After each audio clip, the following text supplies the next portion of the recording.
Okay, let's dive right into this. Welcome back to another explainer.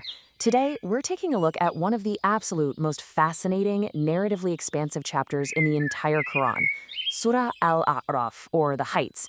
And look, this isn't just some random collection of isolated stories. It's this massive, cyclical history of divine guidance completely clashing with human arrogance. So let's map out this extraordinary epic, shall we? Here's our roadmap for the journey. We'll start with origins, Adam and Iblis, move into warnings to mankind, then echoes of past nations. From there, we hit the massive geopolitical showdown of Moses versus the Pharaoh, followed by the trials of the Israelites, and we'll wrap it all up with the ultimate covenant. Section 1. Origins, Adam and Iblis. Right off the bat, before a human foot even touches the earth, we are shown the primordial conflict that will essentially drive all of human history. And this brilliantly illustrates a really stark dichotomy. On one side, you have the antagonist, Iblis, deeply rooted in this defiant pride, right? Saying, I am better than him. You created me from fire and created him from clay. But then, on the other side, you have Adam. After making a huge, grave mistake, his response is just desperate, absolute humility. Our Lord, we have wronged ourselves. It's incredible because it sets the ultimate metric for success moving forward.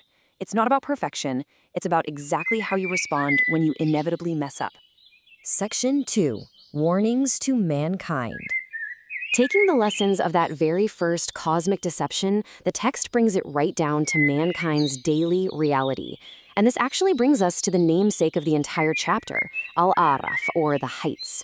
Imagine a literal, towering, elevated dividing line sitting right between paradise and hell. The observers up there are basically locked in limbo, and they recognize the inhabitants of both realms just by their distinct marks. It's such a powerful and honestly sobering image of final accountability for all the choices we make every single day. Section 3. Echoes of past nations. Now notice the exact repetition here. Noah, Hud, Salih, Shu'aib. Every single prophet arrives with the exact same identical message. Worship Allah, you have no deity other than him. It's literally like a recurring chorus in a song spanning centuries. And the response from the societal elites? Well, it's equally uniform in its arrogance. It's the exact same fiery pride we saw from Iblis right at the very beginning. So we start to see this terrifying, overarching theme of cyclical human failure. You go from generation 1 with the flood, down to Hud, Salih, Lut, and finally Shu'aib and the devastating earthquake. We're systematically being walked through the ruins of antiquity to prove one inescapable point. Societal collapse is the inevitable consequence of rejecting that core eternal message. Section 4. Moses versus the Pharaoh. Now, what's really interesting about this is how the narrative suddenly zeroes in on this massive geopolitical showdown right after rapidly cycling through all those destroyed civilizations. And it features this stunning narrative shockwave, the Sorcerer's Rebellion. Pharaoh gathers his absolute best sorcerers to completely humiliate Moses.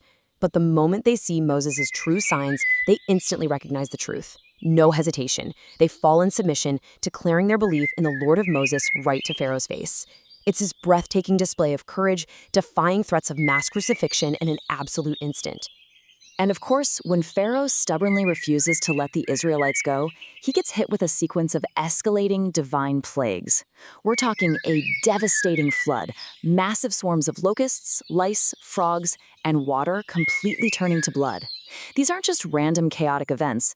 They are precise, suffocating pressure points meant to show the sheer weight of a tyrant's persistent, blinding arrogance. Section 5. Trials of the Israelites. Following that incredibly dramatic victory over Pharaoh, the narrative actually pivots. It shifts from external villains to internal demons, showing us just how incredibly hard it is to break the mental chains of slavery. Moses returns from 40 nights of revelation to find his newly free people worshiping a golden calf. The visceral fury in this moment is just palpable. He throws down the divine tablets, actually grabs his own brother Aaron by the head and shouts, "Evil is whatever you have done in my place after me. Were you in haste for the command of your Lord?" You can really feel the heartbreak and the anger. We then encounter this very sobering, honestly darkly ironic trial involving a town by the sea. They were strictly commanded to observe the Sabbath, but here was the test. The fish only appeared abundantly on that exact day. So what do? Instead of passing the test, they tried to find a technical loophole. They'd set their nets beforehand so they wouldn't technically be working on the Sabbath. But the punishment for trying to outsmart a divine covenant with deceptive tactics, it was dire. They were literally transformed into despised apes. Section 6, the ultimate covenant. So the crucial point is right here. After detailing human origins, all these ruined nations, and incredibly complex trials, we finally reach the moral anchor of the whole thing. Before humans were even placed on the earth, every single soul was drawn forth to testify to a single primordial vow. Am I not your Lord? And every single soul answered, yes, we have testified. This profound inclination towards the divine, it's hardwired into our very nature from before time even began. It completely removes any excuse of ignorance. And that leaves us with this final, truly provocative thought. We've seen these sweeping cycles of arrogance and humility. We've watched entire nations rise and fall. Using that profound metaphor of Al-Araf, that incredibly high dividing line, observing our final destinations, it challenges us directly. When the cycle finally concludes for us, and you find yourself standing at the dividing line of history, where will your legacy place you on the heights? Thank you so much for joining me on this explainer. I really hope this structured journey has helped you grasp the sheer depth and scale of this incredible epic.